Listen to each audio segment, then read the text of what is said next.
Cancel Culture Club by Jon Cronshaw.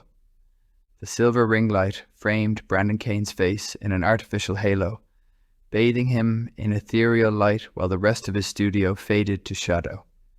His followers called it the Judgment Circle. The soft ping of viewer notifications provided the backing track to his monologue. Welcome back to Call Club, where your faves aren't safe and your secrets won't stay buried. Brandon leaned into the camera, his voice dropping to a conspiratorial whisper.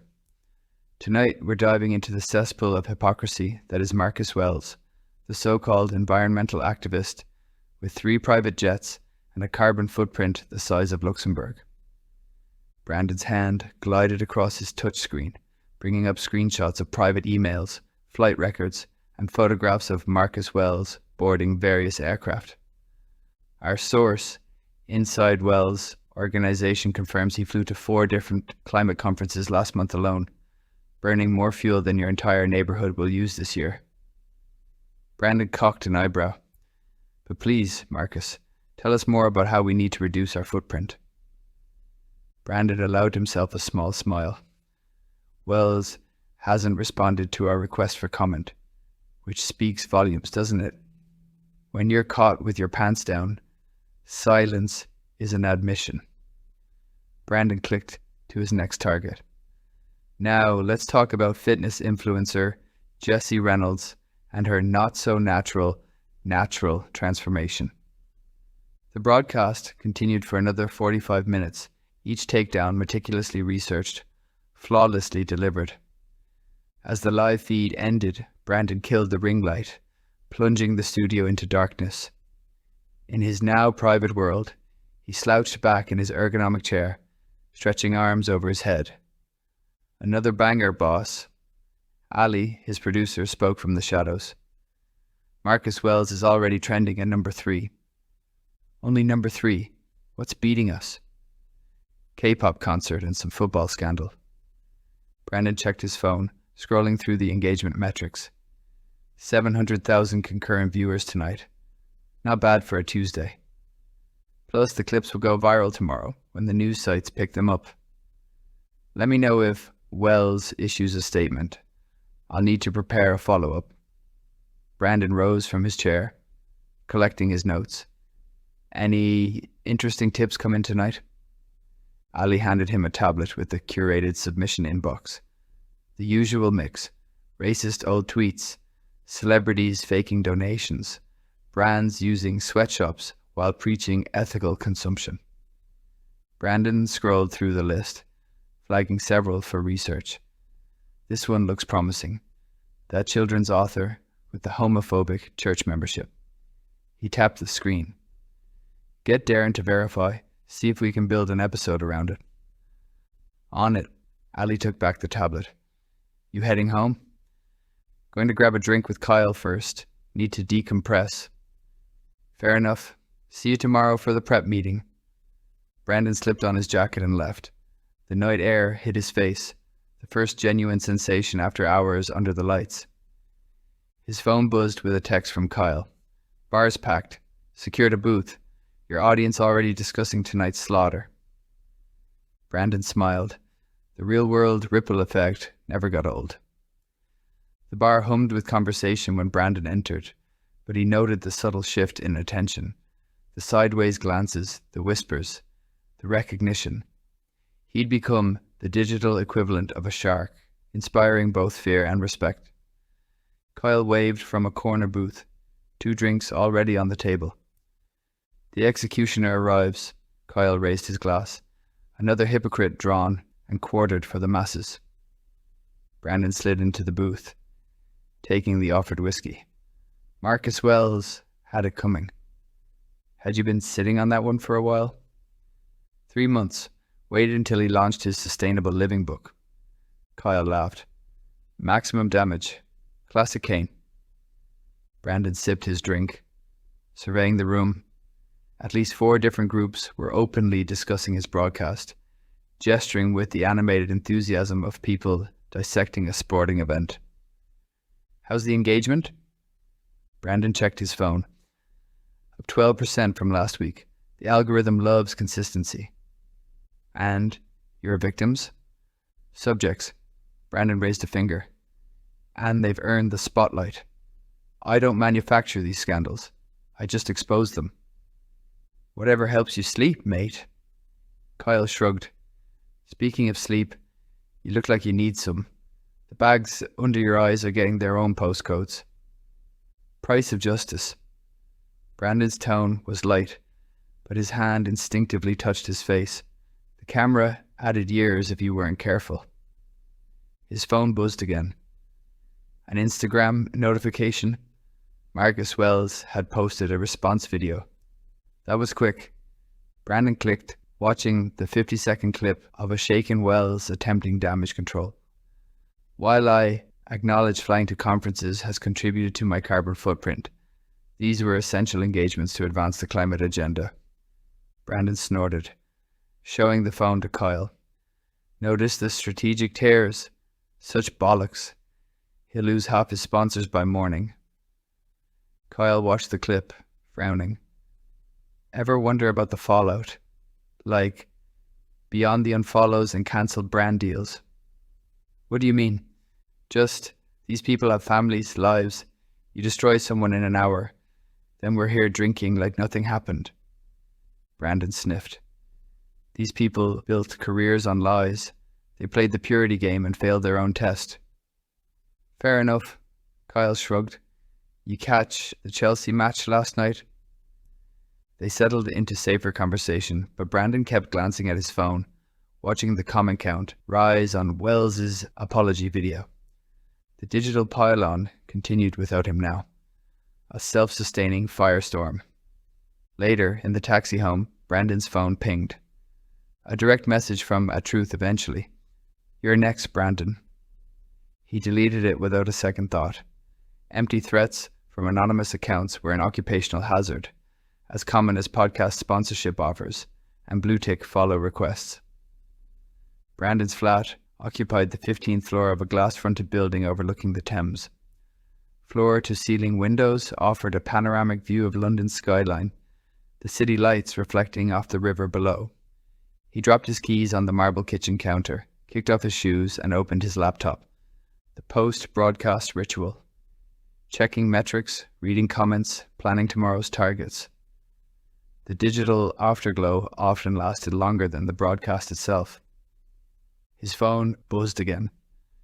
Another message from A Truth eventually. You can't bury your past forever. The internet remembers. Brandon hesitated before blocking the account. Probably some aggrieved fan of one of his targets. Still, something about the message lingered in his mind as he prepared for bed. The internet remembers. Of course it does. That's how he made his living. Morning light streamed through Brandon's blinds, waking him earlier than his alarm. He reached for his phone, a Pavlovian response, and scrolled through notifications before his eyes fully focused. A Reddit thread caught his attention. The real Brandon Kane. What the call-out king doesn't want you to see. The thread itself contained no concrete information, just vague allusions to revelations coming soon, and evidence being compiled. Still, it had gained traction overnight, with hundreds of comments speculating about what skeletons might lurk in Brandon's digital closet. Brandon sat up, suddenly alert. The fog of sleep dissipated, replaced by a creeping unease. He'd always known this moment might come. In the world of professional call-outs, everyone eventually became a target. He opened his laptop and began a systematic review of his own digital footprint. University Facebook posts, early X.com rants, forum discussions from his 20s. Most had been sanitized years ago when Call Out Club first gained traction, but the internet was vast, and memory long. His phone rang. Ali. Have you seen the Reddit thread? No greeting, straight to business. Just found it. Looks like speculative nonsense. Maybe, but it's getting traction. The morning briefing mentioned it. Brandon rubbed his temples. Any idea what they think they have? Nothing specific, but someone's digging. We should get ahead of this. I'll call Max Clintz. Brandon referred to the reputation management firm he kept on retainer. See if they can trace who's behind the thread. Good. And Brandon, might be worth postponing tonight's episode until we know what we're dealing with. Brandon bristled. Absolutely not. Cancelling would validate the rumours. We proceed as planned. After hanging up, Brandon paced his flat, mind racing. What could they have? The old Twitter account he'd used to follow porn actresses, the edgy jokes in group chats, the forum where he'd trolled under a pseudonym. He dialed Max Clintz, reaching his dedicated account manager on the second ring. Max, I need emergency containment. I've been expecting your call. Max's voice was smooth, professional. We're monitoring the situation. So far, it's just chatter, no substantive leaks. I want to know who's behind the Reddit thread. Already working on it. Initial analysis suggests a recently created account, likely using VPN. Not helpful. Brandon ran a hand through his hair. What about a full scrub? Everything pre-call-out club. We did a comprehensive purge when you first hired us, but we can do another sweep. The challenge is third-party archives, screenshots people may have saved. I know how the internet works, Max. Just do what I pay you for. Brandon ended the call. His phone buzzed with another direct message, this time on x.com. Found the old conversations, Brandon. The ones about women, about minorities, about your jokes. TikTok. Brandon blocked the account, but the unease settled deeper. He thought of all the things he'd said and written before fame, before scrutiny, before he'd appointed himself moral arbiter of the internet. He remembered a specific night, 7 years ago, a group chat with university friends, drunk on cheap vodka and casual cruelty.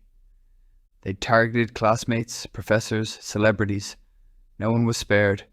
He'd been the worst of them, his wit weaponized by alcohol and the false courage of digital distance. Had someone saved those conversations? Screenshots preserved like digital fossils, waiting to be excavated. Brandon showered and dressed, mind elsewhere. Today's broadcast would focus on a lifestyle influencer who faked charity donations. The research was solid, the narrative compelling. Business as usual, even as his own foundation trembled. At the studio, the atmosphere shifted when he entered. Conversations paused, glances exchanged. What? Brandon snapped at Darren, his researcher. Nothing. Just, the Reddit thing is gaining traction. Someone claiming to be your old university flatmate joined the thread. Brandon's chest tightened. What did they say? Nothing specific yet. Just confirmed they lived with you and saw the real Brandon. Find out who it is. Brandon moved towards his office. And remind everyone they signed NDAs when they joined this team. It wasn't one of us, Darren called after him. Everyone's a suspect until proven otherwise. Brandon closed his office door, leaning against it. The wall of framed accomplishments stared back at him. Magazine covers, awards, printed screenshots of his most viral moments. His phone buzzed again. Kyle. You seen this witch hunt? Brandon answered without preamble. Bit ironic to call it that, isn't it? Kyle's tone was light, but the barb landed. I exposed actual misconduct, not vague accusations. Look, mate, I'm not judging, but maybe tone down tonight's broadcast. Less fire and brimstone, more measured criticism. That won't work. My audience expects blood. Your audience might become someone else's audience very quickly if this turns ugly. Brandon ended the call, irritation prickling under his skin. Kyle didn't understand the game. Any sign of weakness now would be blood in the water. 3 hours later, Brandon sat before his ring light. Camera ready, script finalized. The pre-show jitters he normally channeled into righteous energy now twisted into something closer to dread. Live in 3, 2. Ali counted down from behind the camera. Brandon fixed his face into its familiar mask of controlled outrage. Welcome to Call Out Club, where your faves aren't safe and your secrets won't stay buried. The words tasted different tonight, Tonight we're exposing lifestyle guru Emma Phillips, whose charity foundation isn't quite as charitable as she claims. Brandon built his case methodically, presenting evidence of Emma's financial misdeeds with his trademark blend of sarcasm and moral indignation. The comments section filled with the usual mix of outrage and support. Then, halfway through the broadcast, the tone shifted. Justice served. Shouldn't you be worrying about your own exposed messages, Brandon? Truth teller. The hypocrisy is rich tonight. Wokebuster. Anyone seen the new Blue Sky account at Brandon Kane exposed? Brandon faltered mid-sentence, eyes catching the comments. Ali signaled frantically from off-camera, drawing a finger across her throat. Cut the feed. Brandon ignored her, pushing through. As I was saying, Phillips's tax records show discrepancies that cannot be explained by mere accounting errors. His phone vibrated continuously on the desk beside him, notifications flooding in. The studio door burst open. Darren rushed in, laptop in hand. Brandon, we need to stop. Now. We're fucking live, Brandon said through gritted teeth. It's out there. Darren turned his laptop to face Brandon. All of it. On the screen, a Blue Sky account displayed screenshots. Hundreds of them.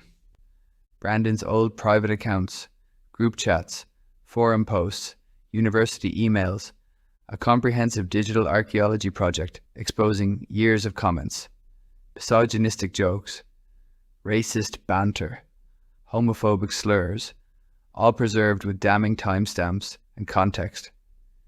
And that concludes tonight's investigation. Brandon's voice sounded distant to his own ears. Thank you for watching Call Out Club. We'll be back tomorrow. Ali cut the feed, plunging the studio into silence. What the fuck was that? She demanded. Shortest episode ever. You didn't even finish the Phillips story. Brandon stared at Darren's laptop, scrolling through the leaked material. How bad is it? Bad. Darren wouldn't meet his eyes. They have the Cambridge group chat. All of it. Brandon closed his eyes. The Cambridge group chat had been their digital playground, a space where he and 5 friends had competed to cross every line of decency. He'd been the star performer, his wit earning laugh-cry emojis as he tore apart classmates, celebrities, politicians, minorities, anyone who provided a target. Who leaked it? They're anonymous, but... Darren hesitated. But what? The timing, the organization of it. It feels like Jason. Jason Morris. Once Brandon's closest friend. Now his most private regret. 2 years ago, Brandon had devoted an entire Call Out Club episode to exposing Jason's infidelity, destroying both his relationship and his burgeoning comedy career in the process. A personal grudge disguised as moral crusading, fueled by a falling out over a woman they'd both pursued. That's impossible. Jason disappeared after you destroyed his life on your show, Ali finished. Might be a motive right there. Brandon's phone continued its vibration. He finally looked down. 8 missed calls from Kyle. 3 missed calls from Max at Max Cleanse. 143 XCOM notifications. Trending. Hashtag Brandon Kane exposed. Trending. Hashtag cancel Call Out Club. Trending. Hashtag Hypocrisy Hour. The metrics panel on his desk displayed another number, one that made his stomach drop. Viewer count plummeting in real time. Followers unfollowing by the thousands. Damage control, Brandon muttered, more to himself than his team. We need a statement, something acknowledging the posts but contextualizing them. University days. Immature behavior, growth journey. I'll make a donations to some fucking women's shelter or... Brandon. Ali's voice cut through his spiral. This isn't going away with a press release and some cash. They have 7 years of material, meticulously organized, time-stamped, context included. Brandon's phone rang again. Kyle. Have you seen it? Kyle's voice was tight. Some. How bad? Terminal. Kyle paused. The stuff about Jewish bankers, Brandon. the rape jokes, the messages rating female students. It's all there, mate. Ancient history. I've evolved. The internet doesn't care about evolution. You know that better than anyone. Kyle sighed. Your sponsors are already issuing statements distancing themselves. Brandon checked his email. Regretfully terminating our partnership, effective immediately. In light of recent revelations, we cannot continue. Values misalignment necessitates immediate contract termination. I need to respond, Brandon said. Tonight. A video addressing everything. Not sure that's wise in your current state, Kyle said. If I wait until morning, the narrative solidifies. I need to control this now. After hanging up, Brandon turned to his team. Their faces reflected a mixture of shock, disappointment, and the unmistakable calculation of career preservation. I'm doing a response video. Now. Brandon, Ali said, you're not thinking clearly. Let's craft something thoughtful with proper media guidance. No time. Every minute of silence is a minute they control the story. 30 minutes later, Brandon sat before his ring light once more. Alone this time, Ali and Darren had reluctantly left at his insistence. He'd applied extra concealer to hide the greyness of his complexion, but nothing could mask the haunted look in his eyes. He hit record. To my audience, my followers, my community. His voice aimed for stability but wavered slightly. By now, you've likely seen the posts and messages circulating online. These are real communications from my past that don't reflect who I am today or the values of Call Out Club. He took a deep breath. I was young, seeking attention, trying to impress friends with shock value humor. I'm deeply ashamed of these comments and have spent years working to become a better person. The Brandon who wrote those messages is not the Brandon before you today. The words felt hollow. How many times had he torn apart similar apologies on his show? How often had he scoffed at the I've grown defense? I understand the hurt and disappointment these revelations have caused. I ask not for forgiveness, but for the chance to demonstrate through actions that people can change, can evolve, can do better.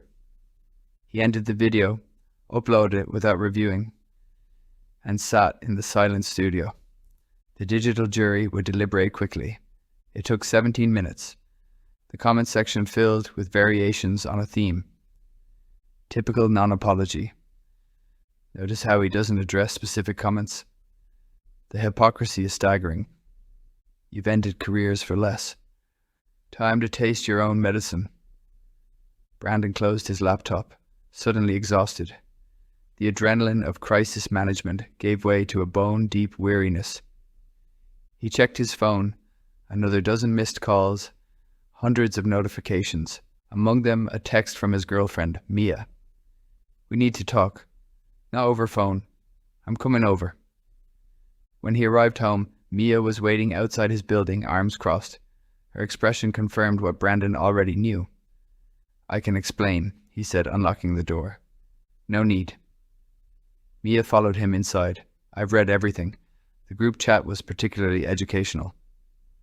Those messages are from years ago, before I met you.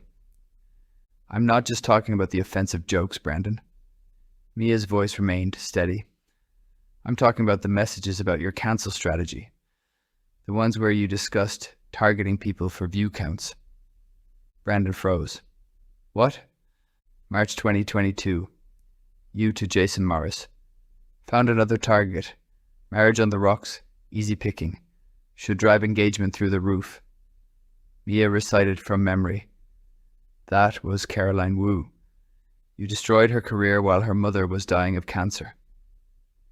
Those messages are out of context. Stop.